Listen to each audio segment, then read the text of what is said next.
الحمد لله رب العالمين والصلاة والسلام على أشرف الأنبياء والمرسلين وعلى آله وصحبه ومن تبعهم بإحسان إلى يوم الدين أما بعد. محترم حضرات و خواتین، اللہ تبارک و تعالیٰ کا فضل و کرم ہے کہ جس نے رمضان مبارک کی یہ دن اور یہ راتیں ہم کو عنایت فرمائی. اللہ تبارک و تعالیٰ ہمارے جو اعمال ان دنوں ہوتے ہیں، اللہ تبارک و تعالیٰ ان اعمال کو قبول فرمائے. اللہ کے نبی صلی اللہ علیہ وسلم کا تذکرہ ہمارے ساتھ ہے. اللہ کے نبی صلی اللہ علیہ وسلم کی باتیں، آپ کی سیرت ہمارے لیے ایمان کی تازگی کا باعث بنتی ہے. ہمارے ایمان کی تجدید ہوتی ہے جب ہم اللہ کے نبی صلی اللہ علیہ وسلم کی باتیں سنتے ہیں.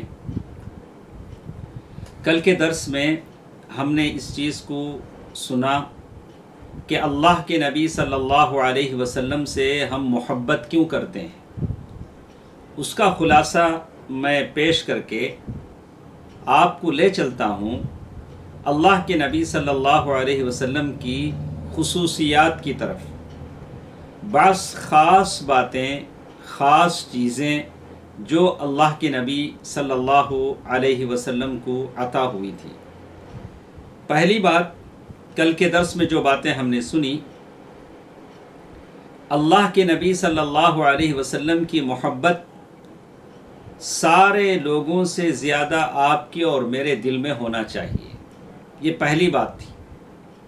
آج لوگ اپنے نام نہاد پیشاؤں کی عزت کرتے ہیں، سرداروں کی عزت کرتے ہیں، ان کے نام کی مالا جپتے ہیں اور ان کے مورتیاں بنا کر پوجتے ہیں.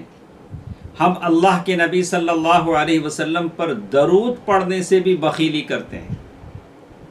اللہ کے نبی صلی اللہ علیہ وسلم کا جب بھی ہم نام سنیں صلی اللہ علیہ وسلم، کم سے کم اتنا تو کہیں. اور درود ابراہیمی اگر آدمی پڑھ لیتا ہے تو بہت اچھا ہے. اللہ تبارک و تعالیٰ اس پر 10 رحمتیں نازل فرماتے ہیں. پہلی بات جو کل کے درس میں ہمارے ساتھ تھی وہ یہ کہ اللہ کے نبی صلی اللہ علیہ وسلم کی محبت سب سے زیادہ میرے اور آپ کے دل میں ہونا چاہیے. جیسے عمر بن خطاب رضی اللہ تعالی عنہ نے جب اللہ کے نبی صلی اللہ علیہ وسلم سے کہا، اے اللہ کے رسول صلی اللہ علیہ وسلم، آپ مجھے عزیز ہیں، پیارے ہیں سب سے زیادہ، لیکن میری جان سے زیادہ نہیں. تو اللہ کے نبی صلی اللہ علیہ وسلم نے اپنا ہاتھ کھینچ لیا، بولا کہ لا یا عمر، ایسا نہیں چلے گا. یہاں تک کہ عمر رضی اللہ تعالیٰ عنہ نے کہا کہ نہیں، اللہ کے رسول صلی اللہ علیہ وسلم، میری جان بھی آپ پر قربان ہے، آپ میرے جان سے زیادہ عزیز ہیں. اللہ کے نبی صلی اللہ علیہ وسلم کی محبت سارے مخلوق سے زیادہ، مال و دولت سے زیادہ آپ کے اور میرے دل میں ہونا چاہیے. لا یؤمن احدکم حتی، اللہ کے رسول صلی اللہ علیہ وسلم نے کہا کہ تم میں سے کوئی مومن نہیں ہو سکتا یہاں تک کہ وہ مجھ سے اتنی زیادہ محبت کرے من ولدہ ووالدہ والناس اجمعین، وہ اپنے بچوں سے، اپنے ماں باپ سے، سارے لوگوں سے جو محبت کرتا ہے اس سے زیادہ محبت کرے. پہلی بات میرے اور آپ کے سمجھ میں آئی کہ اللہ کے نبی صلی اللہ علیہ وسلم کی محبت سب سے زیادہ آپ کے اور میرے دل میں ہونا چاہیے. اور کل کے درس میں جیسے میں نے بتایا کہ محبت سے یہ بات نہیں ہے کہ صرف زبانی دعویٰ ہے. آپ کے گفتار میں، کردار میں، اخلاق میں، گفتار میں، شکل و صورت میں اللہ کے نبی صلی اللہ علیہ وسلم کے اخلاق نظر آئے، اللہ کے نبی صلی اللہ علیہ وسلم کا نمونہ نظر آئے کہ آپ سنت کے مطابق سارے اعمال زندگی کے بجا لاتے ہیں. اس کا معنی ہے کہ اللہ کے نبی صلی اللہ علیہ وسلم سے آپ کو محبت ہے. اسی کے ساتھ دوسری بات پر ہم چلتے ہیں. ایک آدمی اللہ کے نبی صلی اللہ علیہ وسلم سے محبت کرتا ہے تو اسے کیا ملتا ہے، اسے کیا ثمرہ ملتا ہے، اسے کیا فائدہ حاصل ہوتا ہے.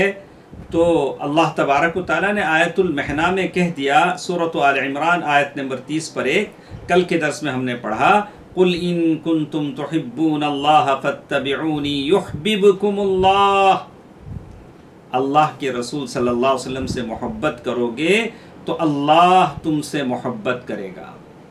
اس سے بڑھ کر کیا چاہیے؟ اللہ خالق ارض و سما، جس کے ہاتھ میں زمین و آسمان کے خزانوں کی چابیاں ہیں، جنت جس کی ہے اور جہنم اللہ تبارک و تعالیٰ نے کافروں اور مشرکوں کے لیے بنایا ہے، اللہ تبارک و تعالیٰ ساری کائنات کا مالک ہے، وہ آپ سے محبت کرنے لگے۔ قُلْ إِن كُنتُمْ تُحِبُّونَ اللَّهَ فَاتَّبِعُونِي يُحْبِبْكُمُ اللَّهُ، اللہ پہلا فائدہ یہ ہوگا کہ اللہ تبارک و تعالیٰ تم سے محبت کریں گے۔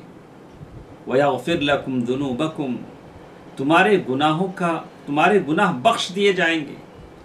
کیا آپ نے کبھی آنکھ بند کر کے کبھی ایسے ہی بیٹھ کر سوچا کہ اب تک جتنی سال کی زندگی ہماری گزر چکی ہے، کتنے گناہ ہم نے کیے ہیں، کیسے کیسے گناہ ہم نے کیے ہیں، ہماری زندگی میں کیسے کیسے گناہ ہوئے ہیں؟ اگر یہ گناہ ایسے ہی بخش دیے جائیں اللہ کے نبی صلی اللہ علیہ وسلم کی محبت میں اور اس منہج پر زندگی گزارنے کے عوض اور بدلے میں، تو اور مجھے اور آپ کو کیا چاہیے؟ اس لیے گناہوں کی پوٹلی کو اپنی زندگی میں گناہ ختم کر دیے جائیں، اسے اپنے ساتھ قبر میں نہ لے جائیں۔ آدمی مر جاتا ہے لیکن اس کے گناہ نہیں مرتے۔ حدیث میں آیا ہے، برا بن عازب رضی اللہ تعالیٰ عنہ کی حدیث ہے، آدمی قبر میں جائے گا، اچانک ایک بدبودار شخص اور بالکل بد شکل آدمی یا شخص اس کے قبر میں نمودار ہوگا۔ یہ پریشان مدفون قبر میں سویا ہوا کہے گا، اے وہ آنے والے، تو کون ہے؟ تیری شکل بدصورت ہے، تیرے سے بدبو آ رہی ہے، تو کون ہے؟ تو وہ کہے گا، انا عملک السیء، میں تیرا برا عمل ہوں، میں تیرا برا عمل ہوں۔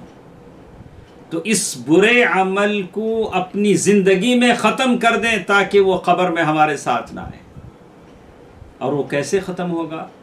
اللہ کے نبی صلی اللہ علیہ وسلم سے آپ محبت کریں۔ یغفر لکم ذنوبکم، اللہ تعالیٰ تمہارے گناہوں کو بخش دے گا۔ اسی طرح دوستو، عزیزوں، ماں اور بہنوں، بچوں، ہر چیز کا مزہ ہم جانتے ہیں۔ کھانوں کا مزہ ہمیں معلوم ہے، میٹھا معلوم ہے، کھارا معلوم ہے۔ ہاں، مسلمانوں کو جتنے مزے معلوم ہیں شاید ہی کسی دوسری قوم کو معلوم، لیکن اللہ کے نبی صلی اللہ علیہ وسلم نے ایک اور مزہ بتلایا ہے، اس مزے کو کہتے ہیں حلاوت الایمان، ایمان کا مزہ۔ کبھی آپ نے چکھا ہے؟ کبھی آپ نے چکھا ہے کہ ایمان کا مزہ کیا ہوتا ہے؟ کبھی آپ نے اس کو محسوس کیا ہے؟ میں نے محسوس کیا ہے کہ ایمان کا مزہ کیا ہوتا ہے۔ کبھی جاننے کی کوشش کی ہے؟ ہم اپنی فرمائشیں کہہ کر کے گھر کی عورتوں سے طرح طرح کے پکوان کی فرمائش کرتے ہیں کہ یہ بنایا جائے، یہ فرمائش ہوتی ہے، وہ فرمائش ہوتی ہے، اللہ نے جن کو وسعتیں دی ہیں۔ لیکن اللہ کے نبی صلی اللہ علیہ وسلم نے فرمایا حلاوت الایمان، ایمان کا ایک مزہ ہوتا ہے، اور وہ مزہ ملتا ہے اللہ کے نبی صلی اللہ علیہ وسلم سے آپ محبت کریں تب۔ اسی طرح حدیث میں بتایا گیا، اگر کوئی آدمی باہر نکلے اور غیر محرم عورت کو دیکھنے سے اپنی نگاہ نیچے کر لے تو اسے بھی ایمان کا مزہ ملتا ہے، حلاوت الایمان۔ اللہ، اسے محسوس کرنا چاہیے۔ حلاوت الایمان کیا ہوتا ہے؟ ایمان کی مٹھاس کیا ہوتی ہے؟ اور یہ ملتی ہے اللہ کے نبی صلی اللہ علیہ وسلم سے محبت کرنے پر۔ اور اس محبت کا ایک اور فائدہ ہم نے کہا، آخرت میں آپ اللہ کے نبی صلی اللہ علیہ وسلم کے ساتھ رہیں گے۔ اللہ کے نبی صلی اللہ علیہ وسلم نے تو کہا، انا وکافر الیتیم کہاتین، میں اور یتیم کا پالنے والا ان دو انگلیوں کی طرح ہے۔ تو یہ ثمرات ہیں، فوائد ہیں جو اللہ کے نبی صلی اللہ علیہ وسلم سے محبت کرنے پر آپ کو مجھے ملتے ہیں۔ تیسری بات، پہلی بات تو یہ تھی کہ اللہ کے نبی صلی اللہ علیہ وسلم کی محبت سارے لوگوں سے بڑھ کر ہونا چاہیے۔ دوسری بات ہمارے ساتھ یہ تھی کہ اللہ کے نبی صلی اللہ علیہ وسلم سے محبت کریں گے تو کیا ملے گا؟ ہم نے بتا دیا کہ کیا کچھ نہیں ملے گا، گناہ معاف کر دیے جائیں گے، ایمان کا ٹیسٹ مزہ ملے گا، اور پھر اللہ کے نبی صلی اللہ علیہ وسلم کی صحبت ملے گی، دنیا میں نہ صحیح آخرت میں اللہ کے نبی صلی اللہ علیہ وسلم کی مرافقت اور صحبت ملے گی۔ اس سے بڑھ کر کیا چاہیے؟ تیسری چیز، ایک آدمی اللہ کے نبی صلی اللہ علیہ وسلم سے محبت کرتا ہے تو اس کی نشانی کیا ہے؟ کوئی کسی سے محبت کرتا ہے تو اس کے نام کی انگوٹھی پہن لیتا ہے، پیر ہے، مرید ہے، پیر کسی سے بیعت لیتا ہے تو اپنے مشیخت کی ٹوپی دے دیتا ہے، یہ ٹوپی پہنو، اب زندگی بھر وہ ٹوپی پہنتا ہے، یا مالا دے دیتا ہے گلے میں ڈال لیتا ہے، یا ڈوری دیتا ہے کلائی پر باندھ لیتا ہے، یہ کہا کہ یہ ہماری پیر صاحب نے بنا ہے، یہ ٹوپی ہمارے پیر صاحب نے دیا ہے۔ مرید کو بڑی عقیدت ہوتی ہے، جانا جاتا ہے، پہچانا جاتا ہے کہ یہ فلاں کا مرید ہے، یہ فلاں کا مرید ہے، اس کے سر پہ یہ ٹوپی ہے، اس کا نقش ایسا ہے، اس کی شکل و صورت ایسی ہے۔ اللہ کے نبی صلی اللہ علیہ وسلم سے آپ اور ہم محبت کرتے ہیں تو پھر اللہ کے نبی صلی اللہ علیہ وسلم سے محبت کی نشانی کیا ہوگی؟ آدمی اللہ کے نبی صلی اللہ علیہ وسلم کو دیکھنے کی تڑپ اپنے دل میں رکھے، اس کے لیے جان، مال، دولت ساری، اگر اللہ کے نبی صلی اللہ علیہ وسلم کو دیکھنے کی قیمت چکانی پڑے تو آدمی پیچھے نہ ہٹے، بولے کہ وہ قیمت ہم دینے کے لیے تیار ہیں۔ ابو بکر صدیق رضی اللہ تعالی عنہ بہت روئے جب ہجرت کی اجازت ملی، کہا کہ اللہ نے مجھے آپ کے ساتھ ہجرت کی اجازت دی ہے۔ عائشہ رضی اللہ تعالی عنہ فرماتے ہیں کہ اچانک دوپہر کا وقت تھا، اللہ کے رسول صلی اللہ علیہ وسلم ہمارے گھر تشریف لائے تو میں کہنے لگی کہ اس وقت اللہ کے نبی صلی اللہ علیہ وسلم کیسے آئے ہیں؟ تو آتے ہی کہا کہ ابو بکر، ہمارے لیے مدینہ ہجرت کی اجازت ملی ہے۔ اللہ کے نبی صلی اللہ علیہ وسلم اس خوشی پر رونے لگے جب کہا کہ اللہ کے رسول، کیا میں بھی تمہارے ساتھ چلوں گا؟ تو اللہ کے نبی صلی اللہ علیہ وسلم کا ساتھ، اور جب اللہ کے نبی صلی اللہ علیہ وسلم مدینہ آنے والے تھے تو مدینے کے انصار مدینے کے باہر نکل پڑے اور بڑی دیر سے انتظار کرتے تھے، صبح نکلتے تھے، دوپہر دھوپ چڑھنے تک انتظار کرتے تھے کہ اللہ کے رسول صلی اللہ علیہ وسلم مدینہ آنے والے ہیں۔ ایک دن انتظار کیا، واپس چلے گئے، دوسرے دن انتظار کیا، واپس چلے گئے۔ وہاں ایک یہودی تھا جس کا اونچا سا گھر تھا، اس کی نگاہ پہلے اللہ کے نبی صلی اللہ علیہ وسلم پر پڑی، ابو بکر پڑی، دور سے لوگ دونوں آ رہے ہیں۔ یہودی پہچان لیا، کہا ہذا جدکم، اے دیکھو تو جو تم جس کا انتظار کر رہے ہو تمہارا دادو ہے جو آ رہے ہیں۔ یہ تڑپ تھی انصار کی، اللہ کے نبی صلی اللہ علیہ وسلم مدینہ آ رہے ہیں، اللہ کے نبی صلی اللہ علیہ وسلم کو دیکھنے کی تڑپ۔ اور اس سے بھی آپ دیکھیں گے اللہ کے نبی صلی اللہ علیہ وسلم، اس سے پتہ چلے گا کہ آپ اور ہم اللہ کے نبی صلی اللہ علیہ وسلم سے محبت کرتے ہیں۔ ربیعہ بن کعب الاسلمی رضی اللہ تعالی عنہ اللہ کے نبی صلی اللہ علیہ وسلم کی خدمت کرتے ہیں۔ خدمت کیسے کرتے ہیں؟ اللہ کے نبی صلی اللہ علیہ وسلم کے لیے لوٹے میں پانی لا دیتے ہیں، چھوٹی موٹی خدمت کر دیتے ہیں۔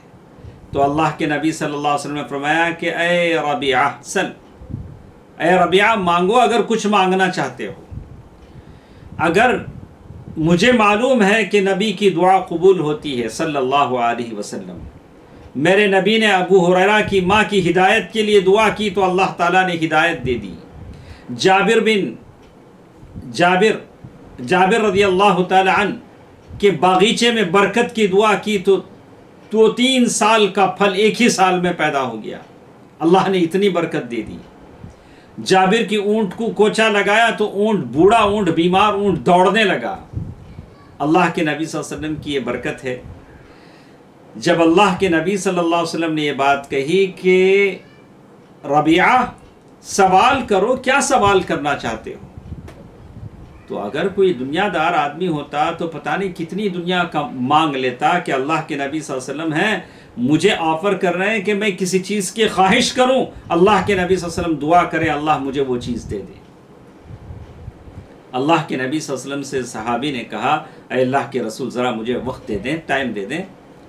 سوچ کے کے بعد کہا اسألک مرافقتک فی الجنہ، اے اللہ کے رسول صلی اللہ علیہ وسلم جنت میں بھی میں آپ کے ساتھ رہنا چاہتا ہوں۔ اللہ کے نبی صلی اللہ علیہ وسلم فرمایا کہ اس کے علاوہ کچھ اور؟ بولا نہیں اللہ کے رسول صلی اللہ علیہ وسلم مجھے یہی چاہیے، اسألک مرافقتک فی الجنہ۔ تو یہ تڑپ ہے، یہ نشانی ہے، یہ علامت ہے کہ مجھے اللہ کے نبی صلی اللہ علیہ وسلم سے محبت ہے۔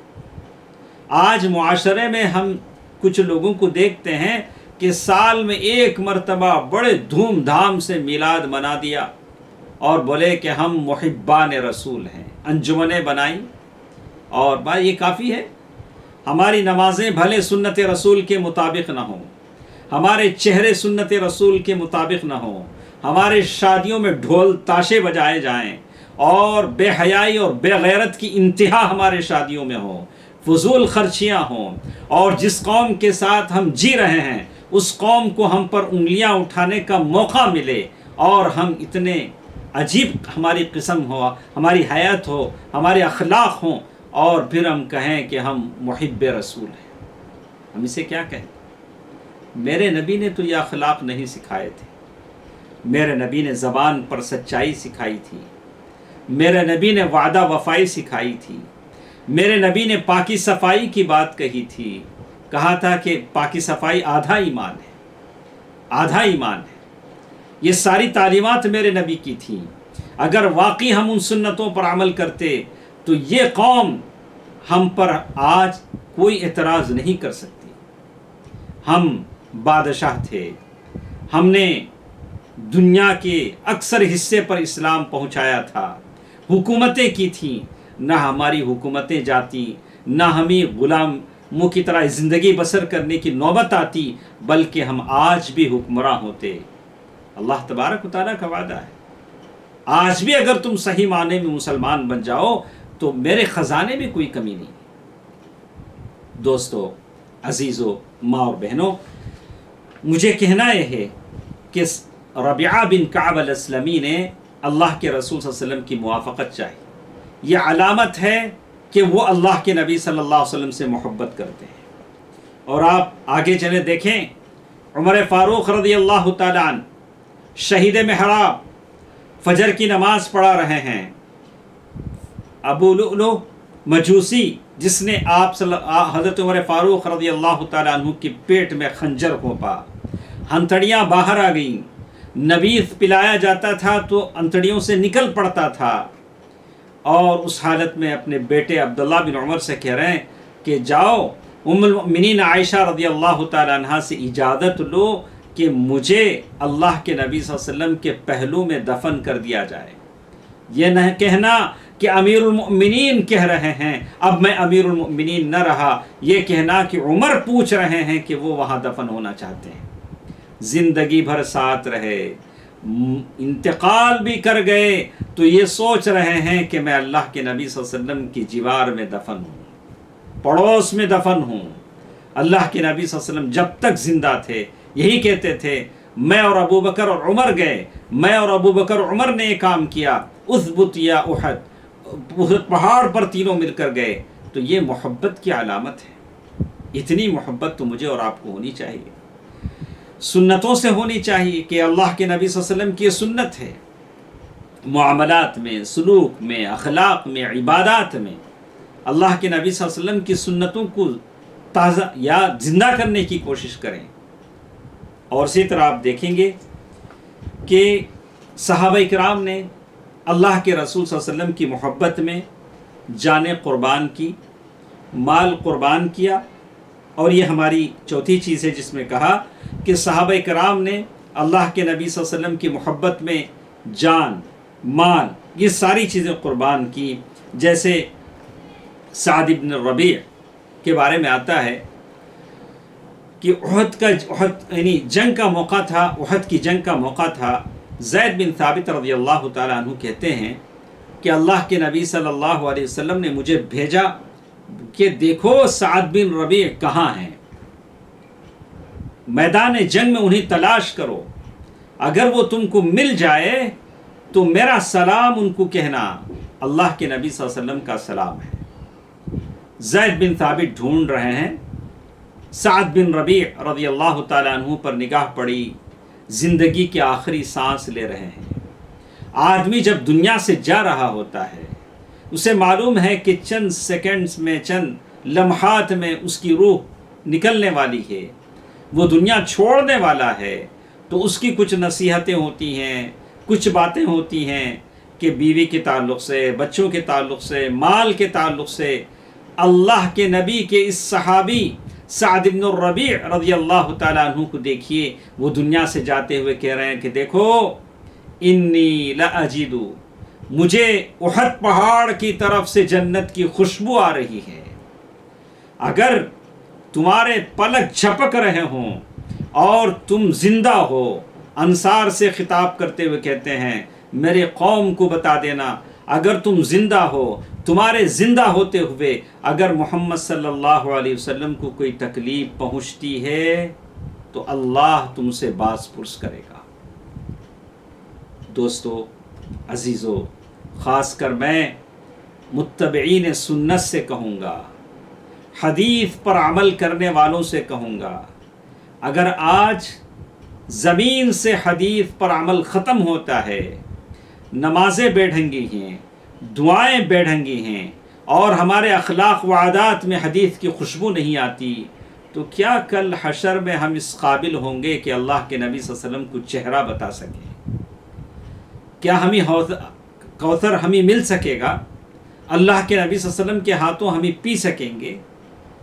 سنت کا بیڑا ہم نے اٹھایا ہے، اس کا لقب اور ٹائٹل میں نے چسپا کر لیا ہے کہ میں سنت پر عمل کرنے والا ہوں، میں اللہ کے نبی صلی اللہ علیہ وسلم کے حدیث پر عمل کرنے والا ہوں. تو پھر میری نمازیں ویسی کیوں نہیں ہیں؟ کیوں حدیث کے مطابق میرے معاملات نہیں ہیں، میرا سلوک نہیں ہے؟ یہ ساری چیزیں ہیں.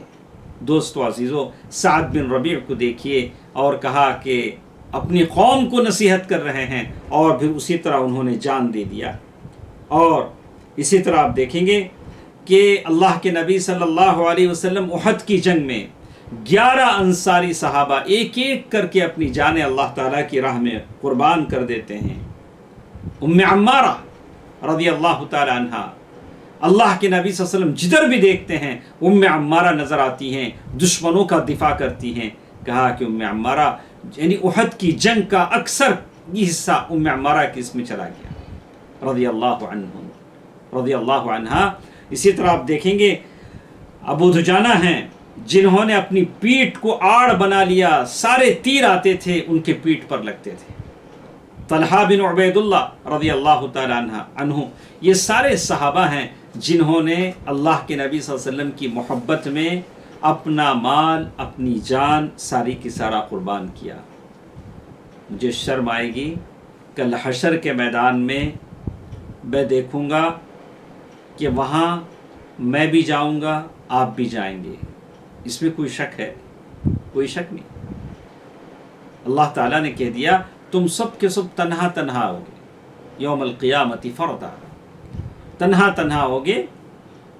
اور اللہ تعالیٰ کے سامنے جب ہم پہنچیں گے تو وہاں دیکھیں گے ایک طرف خبیب بن عدی ہیں جن کو مکے والوں نے قربان گاہ لے گئے اور پھانسی کے اور مقتل میں کھڑا کر کے، سب کے ہاتھوں میں تیر ہیں، اور اللہ کے نبی صلی اللہ علیہ وسلم کے صحابی خالی ہاتھ بندھے ہوئے ہیں اور ان سے پوچھ رہے ہیں کیا تم چاہتے ہو کہ اگر تم چھوٹ جاؤ اور تمہاری جگہ محمد ہوں تو تمہیں اچھا لگے گا؟ تو اس وقت انہوں نے کیا جواب دیا؟ کہا کہ کیسی باتیں کرتے ہو، اگر میں بچ جاؤں، اللہ کے نبی صلی اللہ علیہ وسلم کے پاؤں میں کانٹا بھی چبھے یہ مجھے منظور نہیں ہے صلی اللہ علیہ وسلم. کل حشر میں یہ صحابی بھی ہوں گے خبیب بن عدی، ایک طرف سمیہ رضی اللہ تعالی عنہا ہوں گی جو مکے میں سب سے پہلے عورت تھی جو شہید ہوئی، دوسری طرف سید الشہداء حمزہ رضی اللہ تعالی عنہ ہوں گے، کٹے ہوئے کان، کٹی ہوئی ناک، پھٹا ہوا جگر لے کر وہ ہوں گے، اور ان کے زخموں سے مشک اور عنبر کی خوشبو آ رہی ہوگی۔ انہوں نے یہ ساری چیزیں اللہ کے لیے کی، میں اور آپ کیا لے کر جائیں گے؟ میرے جھولی میں کیا ہوگا؟ آپ کی جھولی میں کیا ہوگا؟ ہماری جو کاسہ گدائی ہے، ہم اللہ تبارک و تعالیٰ کی بھیک مانگنے کے لیے جا رہے ہیں کہ رحمت کی، عفو کی، درگزر کی، لیکن اللہ یہ بات مجھ سے پوچھے کہ تم نے میرے دین کی سربلندی کے لیے کیا کیا؟ اپنے لیے تو سب کچھ لوگ کرتے ہیں، میں اپنے لیے بہت کرتا ہوں، آپ اپنے لیے کرتے ہیں، لیکن دین کی سربلندی کے لیے کس نے کیا کیا؟ تو ہم کیا جواب دیں گے؟ اللہ تبارک و تعالیٰ کہیں گے کہ دیکھو، ایک طرف یہ میرے صحابہ ہیں، صحابیات کی زندگی ہیں جنہوں نے قربانیاں دی ہیں اور دے کر یہ دین تم تک پہنچایا ہے، تم نے کیا کیا؟ کہا کہ ہم نے تو اللہ کے نبی صلی اللہ علیہ وسلم کی محبت کا دعویٰ کیا۔ دعویٰ تو بہت کرتے ہیں، تو دیکھیے اسی طرح آپ دیکھیں گے کہ محبت کا یہ مطلب بھی ہوتا ہے کہ اللہ کے نبی صلی اللہ علیہ وسلم سے محبت کا یہ مطلب ہوتا ہے کہ اللہ کے رسول صلی اللہ علیہ وسلم جس بات کا حکم دے اسے کر لے، اور جس بات سے روک رہے اس سے رک جائیں۔ قرآن نے ہی بات کہی، ما آتاکم الرسول فخذوہ وما نہاکم عنہ فانتہوا، اللہ کے نبی صلی اللہ علیہ وسلم جو دیں اس پر عمل کرو، جس سے روکنے کو کہیں رک جاؤ۔ چلیے آپ کو بتاتے ہیں ایک ایسا موقف، ایک ایسی بات کہ اللہ کے رسول صلی اللہ علیہ وسلم کے ساتھ صحابہ جنگ میں ہیں، جنگ کے میدان میں ہیں یا سفر میں ہیں، اور صحابہ کرام بھوکے ہیں اور کچھ چیزیں پکائی جا رہی ہیں، بنائی جا رہی ہیں، اور اسباب ختم ہونے کو ہیں، تو جو پالتو گدھے ہیں انہی کو ذبح کر کے ان کا گوشت بنا دیا گیا۔ اللہ کے نبی صلی اللہ علیہ وسلم کے پاس ایک صحابی آئے، کہا قد اکلت الحمر، اے اللہ کے رسول صلی اللہ علیہ وسلم، گدھے، پالتو گدھے کھائے جا رہے ہیں، بوجھ اٹھانے کے لیے، سواری کے لیے استعمال ہوتے تھے۔ ایک بار کہا، دوسری بار کہا، اللہ کے نبی صلی اللہ علیہ وسلم فرمایا کہ دیکھو، میں پالتو گدھے کے کھانے سے منع کرتا ہوں، حرام۔ تو آپ تصور کر سکتے ہیں، ہانڈیوں میں گوشت ابل رہا ہے، شوربے کے ساتھ گوشت کے ٹکڑے اوپر آ رہے ہیں، جیسے حدیث کے الفاظ ہیں۔ ادھر اللہ کے نبی صلی اللہ علیہ وسلم کا حکم ہو رہا ہے کہ پالتو گدھے کا گوشت حرام ہے، صحابہ بھوکے پیٹ ہیں، سوندھی سوندھی خوشبو آ رہی ہے، لیکن اللہ کے نبی کا حکم ہے کہ یہ چیز حرام ہے۔ صحابہ کرام نے کیا کیا ہوگا؟ سارے دیگچے الٹ دیے گئے۔ ایسا نہیں کہا کہ چلو اس مرتبہ ایڈجسٹ کر لیتے ہیں، ہمارے ہاں لوگ ایسے ہی بولتے ہیں، اس مرتبہ سنبھال لیں گے، آئندہ بار دیکھیں گے، اب پک گیا ہے، بھوکے پیٹ ہیں، اس مرتبہ کر لیں گے۔ صحابہ نے ایسے نہیں کہا، صحابہ نے کہا کہ نبی رحمت کی زبان سے اگر نکلا ہے کہ حرام ہے تو بالکل اسے الٹ دیا جائے۔ سارے برتن الٹ دیے گئے۔ صحابہ اکرام کو بھوک منظور تھی، لیکن اللہ کے نبی صلی اللہ علیہ وسلم کی نافرمانی منظور نہیں تھی۔ یہی بات آپ نے دیکھا اللہ کے نبی صلی اللہ علیہ وسلم کے زمانے میں جب شراب حرام کر دی گئی، بہت سارے صحابہ تھے اس وقت، وہ کہتے ہیں کہ ہم مہمانوں کو شراب پلا رہے تھے، لیکن نبی رحمت کی زبان سے اعلان ہوا کہ شراب حرام کر دی گئی۔ مدینے کی گلیوں میں شراب پانی کی طرح بہنے لگی۔ دوستو، عزیزو، ماں اور بہنوں اور بچوں، مجھے یہ باتیں اس لیے کہنی پڑتی ہیں کہ ہماری زندگیوں میں ایسے کام ہیں، ایسے عادات ہیں، ایسے طور و طریقے ہیں جس کو ہم بدلنا نہیں چاہتے ہیں۔ بڑے بڑے لوگ ہیں، بڑے بڑی شادیاں کرتے ہیں، اگر آپ ان کی شادیوں میں جا کر دیکھیں تو 1% اسلام آپ کو وہاں نہیں ملے گا، لیکن وہ بہت بڑے آدمی ہیں۔ 1% اسلام کا طور و طریقہ وہاں نہیں ملے گا۔ ایک ہی سٹیج پر دونوں موجود رہیں گے اور ایک طرف گانا بجانا بھی چل رہا ہوگا اور بالکل اختلاط بھی ہوگا۔ شادیوں میں، عبادتوں میں، عبادات تو اللہ اللہ۔ ہماری نمازیں سنت کے مطابق کہاں ہیں؟ ہماری دعائیں سنت کے مطابق کہاں ہیں؟ ہماری شکل و صورتیں، اور پھر ہم دعویٰ ہے کہ اللہ تبارک و تعالیٰ کی نصرت آ جائے، اللہ تبارک و تعالیٰ کی مدد آ جائے، ہم مسلمان شان و شوکت کے ساتھ اس زمین پر چلیں، جئیں، اور ہمیں کوئی غضب نہ پہنچے، کوئی نقصان نہ پہنچے، کوئی ہمارے خلاف زبان نہ کھولے، کوئی ہماری طرف انگلی نہ اٹھائے۔ لیکن ایسا کیسے ہوگا؟ کیسے ہوگا؟ اللہ ہمارے سے ناراض رہے، اللہ سے ہم اپنا تعلق اچھا کر لیں گے تو لوگوں سے تعلق اللہ ہمارا اچھا بنا دیں گے۔ ہم یہ سوچیں کہ اللہ سے ہمارا تعلق بگڑا رہے، لوگوں سے ہمارا تعلق اچھا ہو جائے، تو یہ ہماری غلط فہمی ہے، خام خیالی ہے، اسے چھوڑ دیں۔ اسی طرح آپ دیکھیں گے میرے دوستو عزیزو، ابھی رمضان کا موقع ہے، زکوٰۃ دینے کا مسئلہ ہے، زکوٰۃ دینے کا مسئلہ ہے۔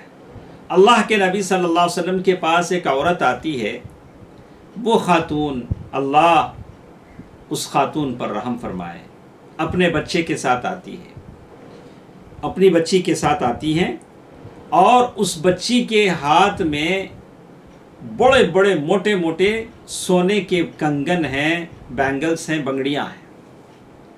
اللہ کے نبی صلی اللہ علیہ وسلم پوچھتے ہیں، یا امت اللہ، اے اللہ کی بندی، ان بنگڑیوں میں زکوٰۃ دیتی ہو؟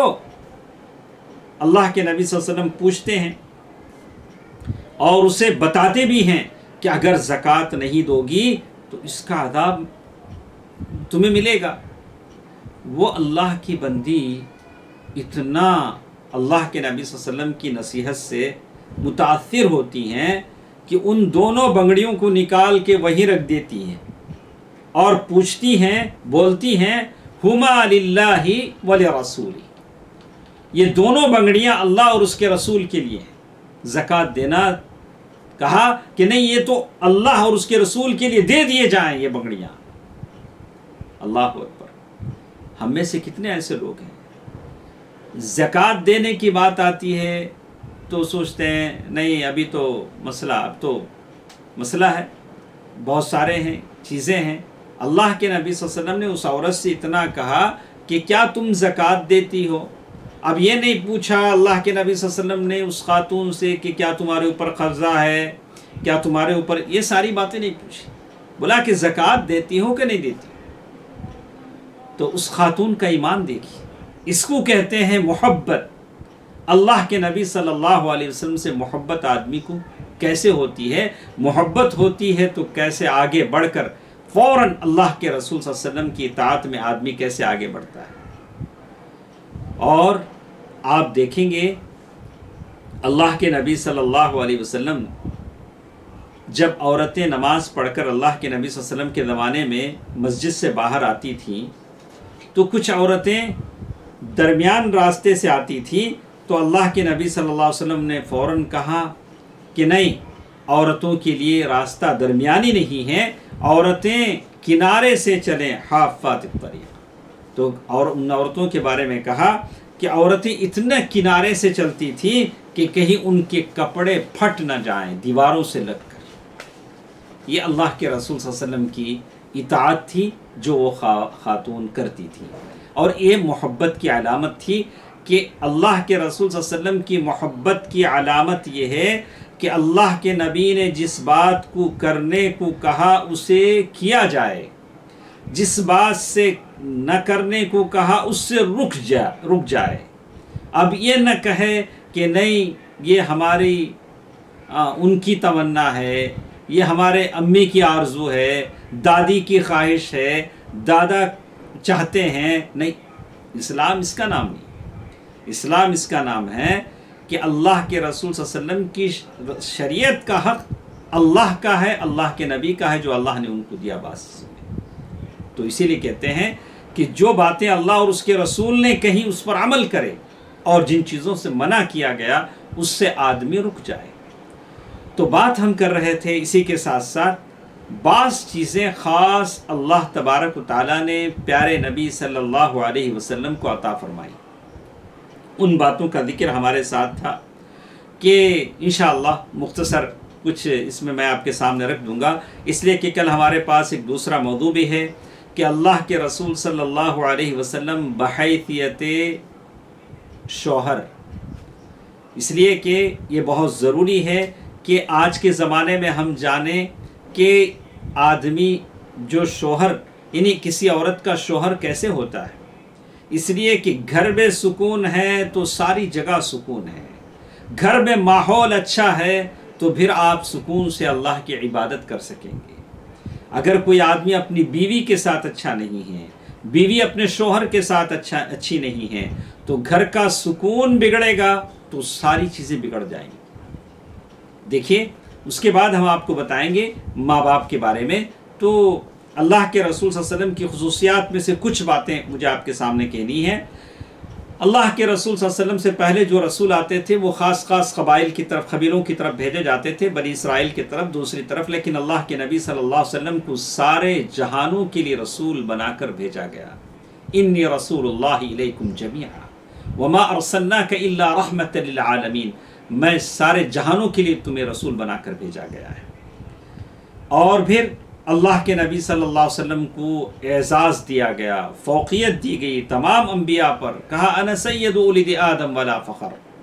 اور حمد کا جھنڈا اللہ کے نبی صلی اللہ علیہ وسلم کے ہاتھ میں ہوگا. اور انا اکثر الانبیاء تبعا یوم القیامہ. قیامت کے دن اللہ کے رسول صلی اللہ علیہ وسلم کے پیروکار سب سے زیادہ ہوں گے. اور اللہ کے رسول صلی اللہ علیہ وسلم کو سورہ فاتحہ دی گئی، سورہ بقرہ کا تحفہ دیا گیا. اور جو سورہ بقرہ کی آخری آیتیں پڑھے گا اس کی مانگ پوری ہوگی. آمن الرسول، وہ آیتوں کی جو تلاوت کرے گا اس کی مانگ پوری ہوگی. اور پھر اللہ کے نبی صلی اللہ علیہ وسلم نے فرمایا مجھے کچھ چیزیں دی گئیں جو کسی اور کو نہیں دی گئیں. اس میں ان چیزوں کا ذکر کیا گیا کہ پہلے لوگوں کے لیے مال غنیمت جائز نہیں تھا، لیکن میرے لیے مال غنیمت حلال ہے. اور پھر ساری زمین میرے لیے پاک صاف کی گئی، آدمی کہیں بھی وقت ہو جائے تو نماز پڑھ سکتا ہے. اور دشمنوں کے دلوں میں ہمارا رعب اور خوف ڈال دیا گیا. میں افسوس کے ساتھ کہوں گا کہ آج ہمارا رعب اور خوف دشمنوں کے دلوں میں نہیں رہا. لیکن میرے نبی نے مجھے اور آپ کو ایسا نہیں چھوڑا تھا. آج جیسے کچھ دنوں پہلے، کچھ مہینوں پہلے ہم نے دیکھا کہ مسلمان بے کس مجبور جگہ جگہ قتل کیے گئے، ان کو قتل کیا گیا. لیکن اللہ کے نبی صلی اللہ علیہ وسلم کہہ رہے ہیں کہ نہیں، ہمارا خوف اور دبدبہ، رعب ان کے دلوں میں ہونا چاہیے. رعب اور دبدبہ ضرور ہے، لیکن اللہ سے ہمارا تعلق مضبوط ہو جائے تو اور خوف اللہ ان کے دلوں میں ڈالے گا.